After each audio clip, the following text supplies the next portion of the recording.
Dans les rues dévastées de Boutcha, théâtre de massacres notoires lors de l'occupation russe l'an dernier, la reconstruction est en cours.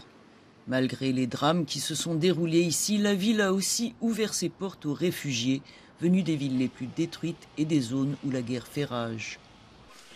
Ces logements temporaires abritent depuis quelques mois des dizaines de personnes venues de l'est du pays.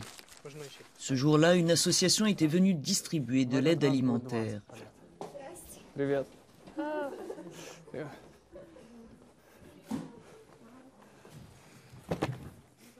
Tetiana est la responsable du centre. Elle a fui la région de Donetsk. Elle se bat au sein d'une association de défense des prisonniers politiques pour tenter de sauver son mari. Мой дом оккупирован с 2014 года. В 2017 году за то, что мы остались украинцами на оккупированной территории, мой муж был похищен и уже находится в плену 6-й год.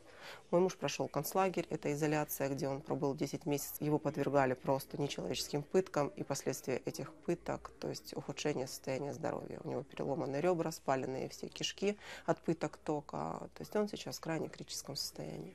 Медицинская помощь не оказывается, препараты не даются. Есть люди, которые лежат, под себя ходят, ребята за ними ухаживают. То есть они не передвигаются по 75 лет.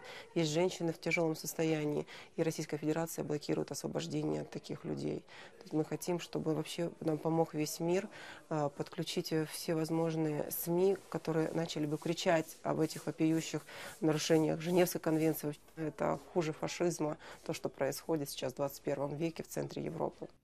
Le Conseil de l'Europe s'est alarmé des conditions de détention de dizaines de ressortissants ukrainiens en Russie et en Crimée depuis l'annexion de la Crimée par la Russie en 2014.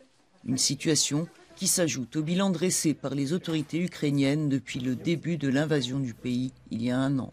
En avril dernier, quelques 10 000 cas de crimes de guerre commis contre des civils avaient été recensés. Moins d'un an plus tard, c'est plus de 65 000 cas qui font l'objet d'enquêtes. Valérie Goria à Boutcha pour Euronews.